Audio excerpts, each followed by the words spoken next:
Après cette petite pause, nous sommes de retour avec nos invités, Magloire Teko Kenvi. Et puis, Essor, vous aviez la parole. Je disais que... Vous l'aviez toujours. Le souci, c'est que je ne sais pas dans quoi nos dirigeants sont rentrés et qu'il faille chaque fois que les gens meurent avant de demander à faire la réconciliation. Si on cesse, étant un dirigeant, il faut voir 5 ans, 10 ans plus tôt pour voir si je pose tel acte, les gens vont mourir. Et vous résolvez les problèmes avant même que les gens ne meurent. On dirait que ce sont des gens qui ne se soucient pas du peuple. Vous voyez, le Bénin ne m'inquiète pas beaucoup. Le Bénin dit République populaire du Bénin avant. Je pense que c'est ce qu'il garde. Ça voudrait dire que c'est la popularité du pays qui compte. Au Togo, au moins, j'ai demandé la sémantique de République du Togo, République togolaise. J'ai dit pourquoi on n'a pas écrit République du Togo. On m'a dit que c'est parce qu'on met la population au centre des préoccupations. Mais c'est contradictoire. Vous voyez, il y a des pays, quand on dit République française, vous voyez comment les Français n'aiment pas laisser leurs citoyens ailleurs. Ça veut dire qu'ils tiennent compte de ça. Donc, si on prend les noms, il faudrait qu'on en tienne compte. Je ne veux pas que les gens meurent au Bénin et que le lendemain, on va dire que réconciliation entre Talon et qui, mais il ne peut pas s'entendre depuis là. Donc, s'il y a à régler, moi je dis que 5 ans ou 7 ans, ce n'est rien. Si Talon peut rester, que les gens restent vivants d'ici jusqu'à ce que son mandat finisse, c'est tant mieux. Mais il ne faut pas que les gens, à cause des gains qu'ils vont faire, parce que si aujourd'hui même, l'opposition même qui crie, si on dit qu'on ne va pas dépenser l'argent, et que Talon va rester jusqu'à son mandat fini, parce que les gens ne vont pas bouffer de l'argent dedans, ils vont être contre cela. Mais si on leur donne leur part, dans ça même, malgré le fait qu'ils ne vont pas aller, vous allez voir, on dit négociation, réconciliation, ils vont bouffer d'argent dedans, et tout le monde est content. Même les militaires qui sécurisent les élections. Si on leur dit que l'élection n'aura pas lieu, ils ne seront pas contents, parce qu'ils vont gagner de l'argent là-dedans. C'est pour dire qu'en fait, il ne faut pas qu'on gagne l'argent au dos de la population ou bien que le centre de la population ne préoccupe pas de l'argent que ce soit. Ils n'ont qu'à essayer de s'en sortir. Moi, je sais déjà, ça fait 2 ans, 3 ans, tout le monde sait que Talon va passer. Donc, il faut encore faire des éliminations. Quand vous avez boycotté les législatives, vous avez boycotté les locales. Ouais. C'est normal que vous aussi à tout boycotter. On les a amenés à boycotter, par exemple, les législatives. Il faut être intelligent. Ils n'ont pas boycotté d'eux-mêmes. Il y avait ces principes-là ils ont introduit le parrainage. Pas le parrainage, mais la certification. Oui. Ils ont introduit la notion de certification et ça a mis forclos pratiquement beaucoup de partis. Non, vous vous rappelez? C'est parce qu'ils étaient dans une cacophonie totale. Vous voyez, il y a des choses que les lois tolèrent. Ils avaient accepté que même si les gens n'étaient pas en règle, ils peuvent le faire. Sauf que quand Talon est venu, lui, il a appliqué ce principe qu'il faudrait que tout le monde s'y conforme. Ce n'est pas Talon qui a amené. Il y avait ça déjà dans la constitution béninoise. Mais il laissait passer. C'est comme si quelqu'un se déclare au ministère aujourd'hui qu'il est un parti politique. Mais quand on vérifie, il ne faut rien sur le terrain. On n'a jamais essayé de faire un bilan ou de faire un audit pour voir tel parti, quelles sont les activités qu'ils font, mais on ne le fait pas. Il y a des gens, ils sont 2 seulement dans le parti, mais on les attend chaque fois. Quand vous demandez le bureau, on doit voir la liste des membres du bureau de ce parti politique pour savoir si ce parti existe ou pas. C'est ce qu'il a fait. C'est l'opposition même qui a donné le fouet à Talon de le gifler. Donc, je pense que dorénavant, il faudrait qu'il fasse l'effort d'être dans les normes. Et puis, Talon n'a fait que surfer, comme Kenvi le dit, sur le panafricanisme pour venir. Ouais. C'est tout. Et en plus, c'est un règlement de compte parce qu'il avait maltraité un peu, il a essayé de régler c'est tout cela. Donc, ce n'est pas... Et puis, on a l'impression que c'est le même schéma. C'est ça. À un moment donné, il était parti en France. Et Sébastien Ajavon, comme vous l'aviez évoqué tout à l'heure, qu'il a soutenu aussi, est parti. C'est que s'ils font. Je dis que je pense que cela déplaise les gens pas. C'est le même schéma. Ouais. Je pense que on devait arriver à un moment où ceux qui ont les hommes d'affaires ne doivent pas briguer le mandat présidentiel. Parce que je pense que c'est ça le problème. Eux, c'est affaire gagner plus. Ce sont des gens qui sont aguerris dans la politique ou bien qui ont l'ambition politique, qui doivent aller, et les hommes d'affaires, en fait c'est comme ça, la politique, ce sont les hommes d'affaires qui financent la politique. Ils sont des faiseurs de rois, ils restent dans l'ombre des eux-mêmes, ils sont à la fois rois et faiseurs de rois, ça ne peut pas marcher. Donc la population n'a qu'à comprendre. Il faut qu'on change de paradigme pour que ce n'est pas celui qui a de l'argent qui fait de la politique, mais c'est celui qui est honnête et sérieux. Celui qui a cette carrure, de gérer les choses honnêtement, c'est lui qu'on soutient. Et que la population comprenne. Quand vous demandez chaque fois aux politiciens de vous donner de l'argent, voilà le résultat que ça donne. Oui. C'est ça. Magloire, un dernier mot et on passe à la Côte d'Ivoire. Non, mais je crois que Esso a pratiquement tout dit. Le gros du travail reste maintenant au niveau de la population à la base. C'est vrai que normalement, il revenait à chaque parti politique de faire des formations sur la citoyenneté et tout aux militants. Comment est-ce qu'il faut s'y prendre lorsque vous êtes en face d'un politique ou d'un candidat? Il faut suffisamment se tourner beaucoup plus vers le programme que porte le candidat et non le discours. Le discours, il est toujours mielleux parce que c'est le propre du politique. Lui, il peut vous promettre et le ciel et la terre, mais c'est à vous de savoir que tiens, ce qu'il dit là n'est pas objectif, n'est pas faisable. Mais si parce que vous êtes emporté par, je ne sais pas, une certaine fougue ou parce que le gars tient un beau discours, vous allez vous retrouver exactement dans la même situation que celle qu'on vit actuellement au Bénin. Et donc, moi, je me dis, c'est une leçon de morale à tous les Africains que nous sommes, de nous atteler beaucoup plus au discours. On ne va plus voter des gens parce que on vient du même village, on vient de la même région ou de la même préfecture, ou c'est mon oncle, c'est la famille. Non, mais qu'est-ce que le monsieur ou la dame porte comme projet? Je crois que si on le fait comme ça, ça va prendre un peu de temps, certes, mais ça servira beaucoup plus à notre nation, à nos nations, et ça deviendra beaucoup plus des républiques comme l'entend, ou du moins comme cela devrait être. Et puis, on va parler également de la Côte d'Ivoire. Charles Blé Goudé exprime sa gratitude au président Alassane Dramane Ouattara, acquitté par la Cour pénale internationale. Charles Blé Goudé et Laurent Gbagbo attendent leur retour en Côte d'Ivoire. Et ça fait 48 heures précisément, le président Alassane Dramane Ouattara a donné son OK à leur retour. Et ça, Charles Blé Goudé finalement dit merci au président Alassane Ouattara. Encore un pas de plus vers la réconciliation dans ce pays. Je l'ai déjà dit ici, les Ivoiriens sont tellement rancuniers que quoi qu'ils fassent, c'est la situation dans laquelle ils sont. Ouais, depuis qu'on les a quittés, Blé Goudé ne fait que demander des excuses et de graisser la patte à Ouattara pour qu'on puisse le permettre de venir parce qu'il n'a pas encore reçu son passeport. Donc, moindre déclic de sa part, il risque de Gbagbo a reçu ses dossiers. Mais lui, c'est maintenant il va faire la demande. Donc, ce qu'il est en train de faire, ce n'est que des discours politiques. Est-ce que vous pensez qu'il est en train de commander cela? Oui, ses propos sont en fait, il commande, c'est ça. Il dit que, s'il te plaît, il faut me faire. C'est ce qu'il est en train de dire. C'est pas aussi cela le problème des Ivoiriens, ou bien de tout le monde, quand quelqu'un a tendance à un peu demander la main de l'autre, on dit qu'il est vendu. Oui, en fait, c'est qu'ici, ce n'est pas qu'il est vendu, mais c'est qu'il est acheté. Le souci, c'est que quand il avait le pouvoir en tant que ministre, le temps là, et s'il voit que la vie des Ivoiriens en jeu, il pouvait réagir ainsi. Ce n'est pas nos politiques, le problème c'est quand leur intérêt est menacé, qu'ils le font. Ce sont des gens grégaires. Vous voyez, si leur intérêt n'est pas en jeu, ils ne le font pas. Quand il avait dit aux gens de sortir, il a payé les coups pour donner aux gens de sortir. Il savait qu'il allait demander pardon aujourd'hui. Il allait demander tout ça.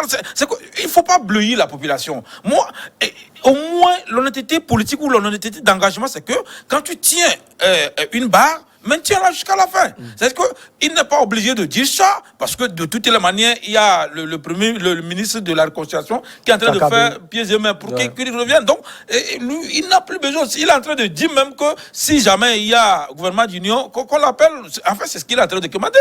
Il est en train de dire qu'il est essoufflé. Ça, moi, je pense que c'est une erreur politique, parce que des fois, entre lui et Gbagbo, moi, je pense que la voix de Gbagbo tourne. Mais, vous voyez, Gbagbo fait des discours mesurés. Vous voyez, il ne fait pas ce Torah à Ouattara. Donc, lui, il est en train de faire le panégyrisme à Ouattara pour qu'on puisse le prendre, c'est tout. Sinon, normalement, ceux qui sont morts, ceux qui ont leurs frères, les groupes, le mouvement qu'il a créé, si les gens l'entendent, ils seront ficelés. Vous voyez, il n'a qu'à maintenir. De toute la manière, la CPI a demandé à ce que la Côte d'Ivoire prenne des décisions pour que les deux rentrent. Ouais. Donc, il n'a pas besoin, chaque discours de Ouattara, il n'a pas besoin de répondre à ça. Donc, je pense que c'est un petit égarement politique qu'il est en train de faire. Et sinon, ce n'est pas bien, je ne dis pas d'être, comment dire, fanatique envers Ouattara, mais il n'a qu'à maintenir sa ligne politique. Ce qu'il est en train de faire, c'est pas bien. Magloire, pour moi, ce n'est pas aussi cela le problème. Aujourd'hui, la Côte d'Ivoire a besoin de réconciliation. Charles Blé Goudé, par ses propos, depuis son acquittement, tend la main au président Alassane Ouattara. Est-ce une faute de sa part? Est-ce qu'il a vraiment tendu la main? Moi, je ne fais pas cette lecture-là. Oui. Vous savez, il faut remonter un peu la crise ivoirienne pour voir qu'est-ce qui a amené les deux jusque-là. C'est-à-dire que moi, je l'ai suivi depuis un certain temps. C'est des messieurs qui ont été pris comme cela et embarqués dans un avion et ils se sont retrouvés à la CPI. Oui. Et donc, il a dit qu'il n'avait pas de passeport, même le président Gbagbo. Il n'avait même pas de pièces. Il n'avait rien du tout. Il a dit c'est la seule chemise et le seul pantalon qu'il a porté, enfin, il n'avait rien du tout. Et donc, lorsque moi je l'ai suivi il y a, je crois, 2 ans, on lui posait un peu la question, mais si jamais la CPI vous acquittait, est-ce que vous serez fier de rentrer sitôt au pays? Il dit, en l'instant T, moi, Charles Blé Goudé, je suis prêt. Je suis prêt, seulement que je n'ai pas de pièces. Ils m'ont pris avec rien du tout. Je suis là-bas avec rien du tout. Si la CPI m'acquitte, l'avion qui m'a ramené ici, que le pouvoir d'Abidjan ramène le même avion pour qu'on me ramène dans mon pays. Oui. C'est ce qu'il a dit. Et je crois que logiquement, moi, je ne peux pas en vouloir à Charles Blé Goudé par rapport à son discours. Parce que, comme vous l'avez dit, les uns et les autres adoptent maintenant un discours d'apaisement, oui, la réconciliation et tout.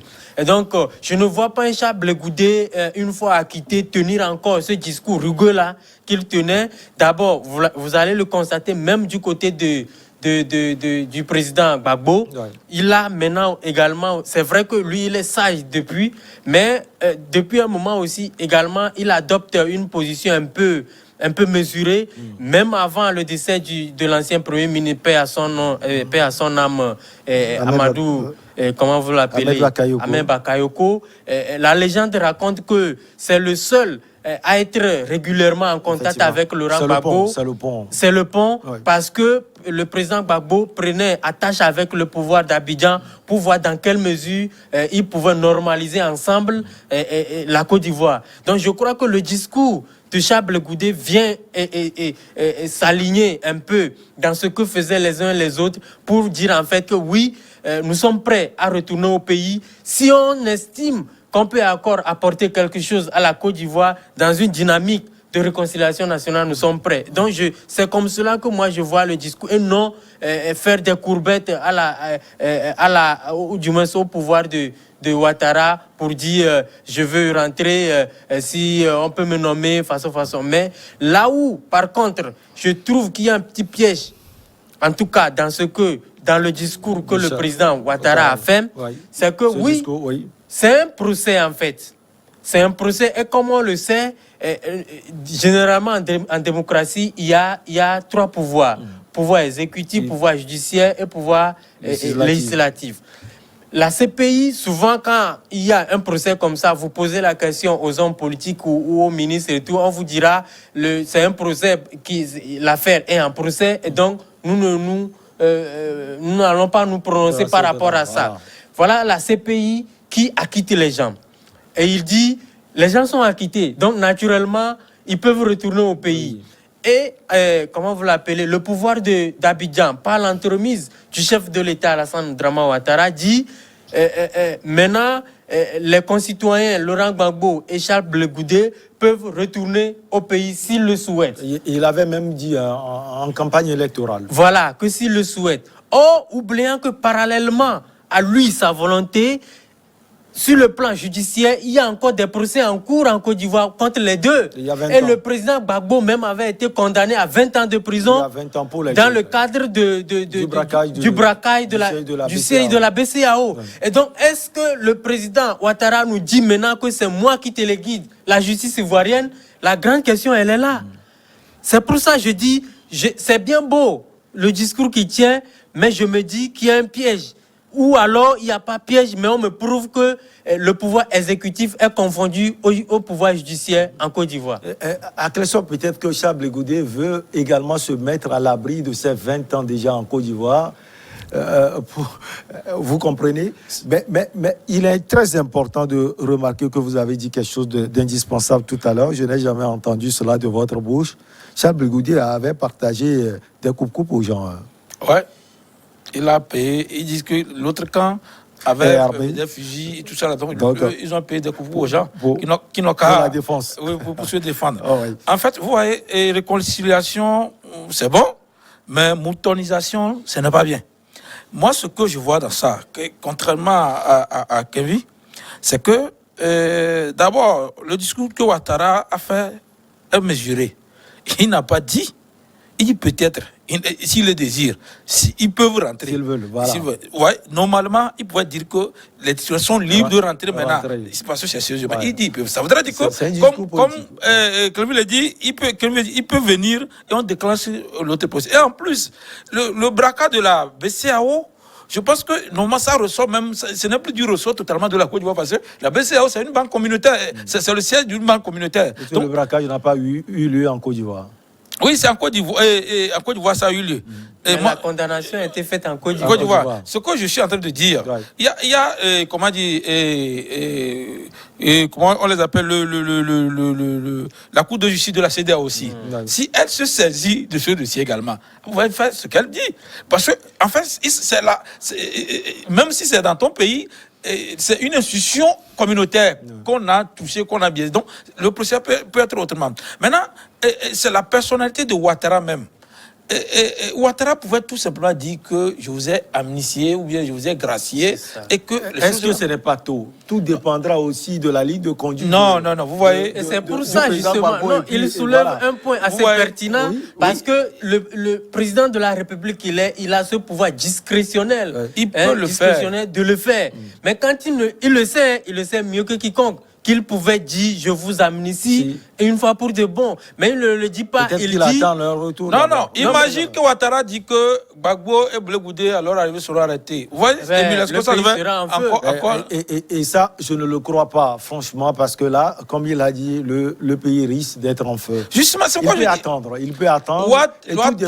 Ouattara a fait pieds et mains pour dire qu'il a gagné les élections. Les gens sont morts également. Ils s'en fichent pas mal que le pays soit encore en feu. Est-ce que c'est le seul fautif? Gbagbo était également dedans. Je parle de l'élection présidentielle, de son troisième mandat. Gbagbo n'était pas appelé. Il parle du premier mandat de la Troisième République également. Oui, non, il faut le laisser. J'ai dit que Ouattara a fait tout. Enfermer des gens pour aller. C'est pourquoi je dis, les gens sont morts. C'est quoi, si c'est, comment dire, que le pays soit en feu, qu'on soit là, ça ne le dérange pas en tant que parce que je pense que l'intérêt de Ouattara, c'est qu'il préfère satisfaire la France actuellement que satisfaire son pays. Parce que Ouattara allait plus de 4-5 fois à Paris. C'est pratiquement sa maison. Après les élections, là. Donc, je me dis... En tant qu'opposant, il allait également à Paris? Non, en tant qu'opposant, c'était pas aussi régulier. Il a épousé une Française. C'est pas parce que j'épouse un Burkinabé que je dois passer ma vie au Burkina Faso. Vous voyez, tu es président d'un État, tu restes là-bas. Le souci, c'est qu'il va plus fréquemment, même, comme il dit, on dirait que c'est sa maison. C'est pour dire que là, actuellement, pour nous situer, Ouattara n'a qu'à faire un discours de grâce présidentielle ou d'amnistie. Parce qu'il avait dit 800 personnes. Je ne sais pas si Gbagbo aussi faisait partie des 800 personnes là, puisque Simon en faisait partie. Donc, il n'a qu'à nous situer. C'est le premier magistrat du pays. Et ceux qui disent qu'aujourd'hui, là, Gbagbo n'est plus poursuivi parce que tant. Et le pays est plus calme. Parce que moi, je sais que Ouattara, là, quand Gbagbo va venir en Côte d'Ivoire, c'est au moment où il va dire ce qu'il veut dire.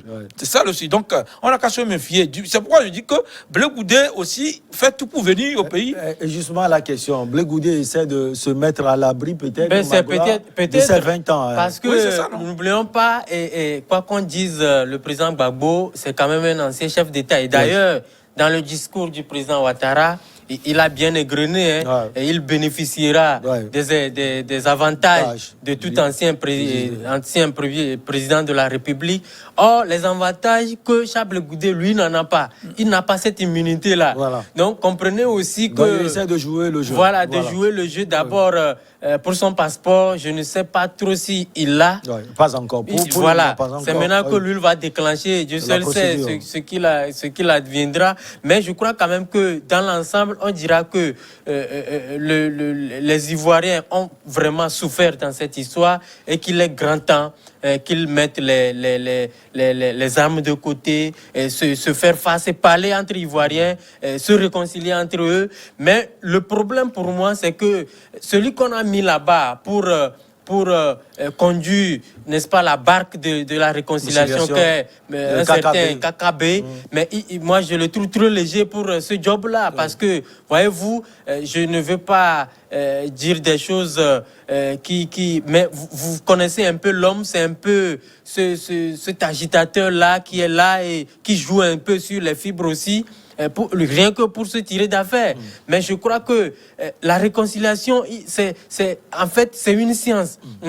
Il faut savoir choisir les pions qui peuvent agir pour que cette mayonnaise-là peut prendre rapidement.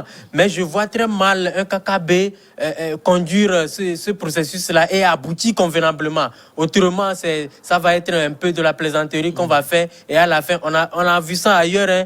Ce n'est pas parce qu'on ne l'a pas fait, on a déboursé beaucoup d'argent dans cette histoire, mais ça n'a pas marché à la fin. Je ne sais pas si les Ivoiriens aussi s'inscrivent dans cette dynamique-là, mais on attendra de voir. Mais si vous permettez pour finir, moi, globalement, cette affaire, ce procès de Charles Blé Goudé et du président Gbagbo, moi, je considère cela comme, à la fin, comme un cinglant désaveu, ou du moins un cinglant camouflé pour la CPI dans l'ensemble et le procureur en question. Parce que, voilà, voyez-vous, ces deux hommes qui se battent et vous prenez quelqu'un, un d'entre eux, pour dire c'est toi le fautif. Vous l'amenez au procès 10 ans après, après témoignage sur témoignage, 10 ans après, vous estimez que le monsieur il n'a rien fait, il est acquitté. Alors s'il est acquitté, c'est que c'est l'autre. Naturellement, si l'un est acquitté, c'est que c'est l'autre. Et c'est pour ça que je dis, en fait, quand vous analysez un peu les choses, vous vous rendez compte que la CPI même, c'était un outil mis au service du régime de Ouattara pour pouvoir dérouler sa présidence, sa gouvernance. Parce que vous allez le constater que même après que la CPI ait acquitté au premier abord les deux, déjà en janvier 2019, logiquement, le débat était clos. Mais la procureure ou le procureur, Fatou Bensouda, était revenu à la charge pour dire, eh bien, je ne suis pas d'accord, je fais appel. Peut-être à cause des élections à venir. Justement, à cause des élections, c'était pour disposer du temps et permettre d'abord aux deux d'être toujours mis de l'autre côté, et permettre également au pouvoir de Ouattara de dérouler, organiser les élections et rempiler. Et après, on va voir ce qu'on peut faire. Et c'est le schéma qui se dessine aujourd'hui. Donc ça me semble un peu un jeu, mais à la fin, tout le monde entier voit un peu la crédibilité de cet outil-là ou de cette justice qu'on appelle la CPI. Et ça, je vais vous poser cette question. Les gens opposent Ouattara et Gbagbo. Mais en 2010, Bédié également était dedans. Tout à l'heure, Magloire l'a dit, peut-être que KKB n'a pas le poids pour conduire la réconciliation. Mais déjà en 2010, il n'y avait pas KKB dans le duo Ouattara et Ado, Ouattara, j'allais dire Bédié, et la gouvernance pendant 8 ans. Puisque c'est à partir de 2018, si je ne me trompe pas, que le président Bédié a dit non finalement à Ado. Finalement, pour vous également, KKB n'est pas peut-être l'homme de la situation, lui qui est resté l'un des affaires Ado et Bédié pendant 8 ans. Non, moi, ce n'est pas peut-être, ce n'est pas sa place. Vous voyez, c'est quelqu'un qui est perfide et puis dandine. Ce n'est pas comme ça. Donc, il faut... En quoi il est perfide? Non, vous voyez, vous l'avez dit, il n'est pas aux affaires comme vous le voulez, mais dans les coulisses, il essaie de grimper de la place pour avoir... Même on sait dans quelles conditions il a été... Il a dit que pendant 8 ans, il est resté loin de la gouvernance. Non, il n'en est pas resté comme il le dit. Vous voyez, c'est que ce sont des gens qu'on voit comme des chats où on le jette, le vient de sourire, et puis ils sautent là-dessus. Donc, il pouvait honnêtement, s'il est resté en dehors de la police, il pouvait dire non, que ça, je ne veux pas.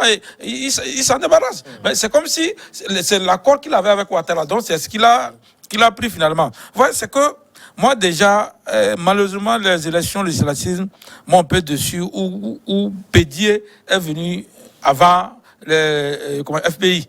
Et pour moi, après la Ouattara, Gbagbo était la force la plus importante. Peut-être que le FPI était fracturé. Oui, même si c'est la version édulcorée qu'on allait, c'est FPI, c'est toujours FPI. C'est factuel. Petit serpent, c'est serpent. C'est que d'une manière ou d'une autre, c'est ce que j'essaie de dire. Parce que malgré le fait que Afin Guessa avait pris, Gbagbo aussi avait un bras droit qui négociait avec un Gbagbo, donc il avait son poids. Mais c'est que les élections donnent autre chose. Peut-être que si Gbagbo était là, ça n'allait pas ainsi. C'est pour dire que moi, je ne crois pas aussi trop à comment dire, à Bédié. La politique est ce qu'elle est. Sinon, moi, personnellement, là, je ne devais plus... Parce que c'est Bédié qui...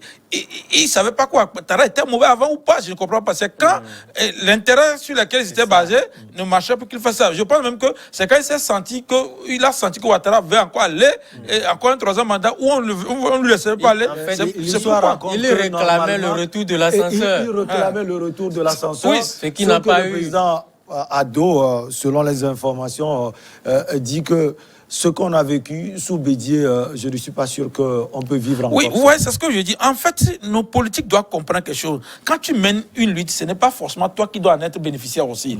On fait la lutte pour l'avenir d'un État, de tout un État, de tout un pays. Donc, tu peux être perdant, mais quand ça va donner une lueur d'espoir aux gens dans l'avenir, tu ce n'est pas également la faute de Bédié. Il y avait Jean-Louis Billon, il y avait Maurice Kakou Dikawe, il y avait tant de gens aussi. Non, Bédié avait le poids, le moment là, parce que si Bédié n'avait pas rejoint Ouattara, et je ne suis pas sûr, même la France derrière Ouattara n'allait pas être présent. C'est que Bédié, sa coalition avec Ouattara a donné un poids à ce moment. Et ça pèse. Déjà en 2010, on peut, à partir de la configuration, là, dire, Magloire, que Ado avait gagné.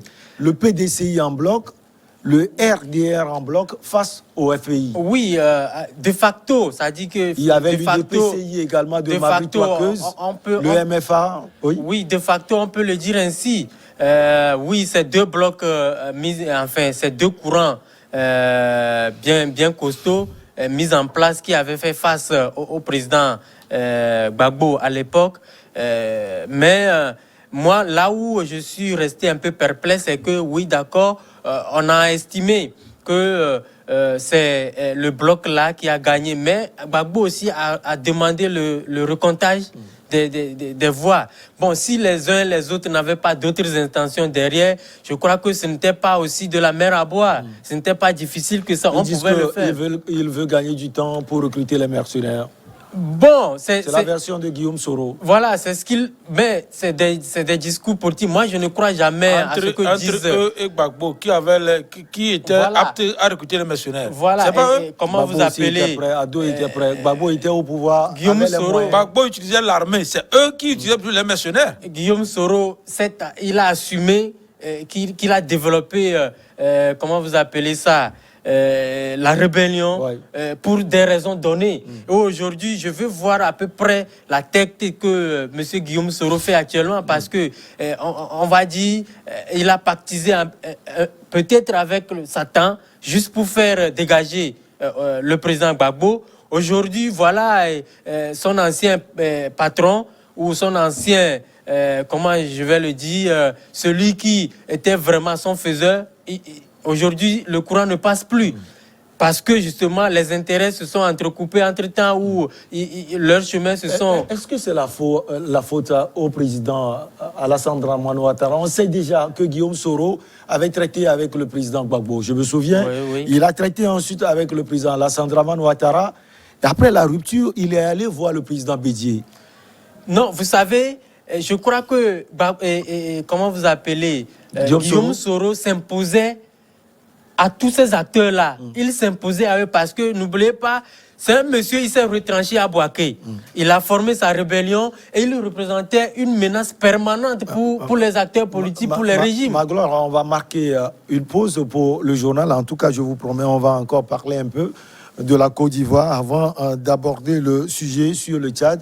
Donc, la pause, le journal, et on revient.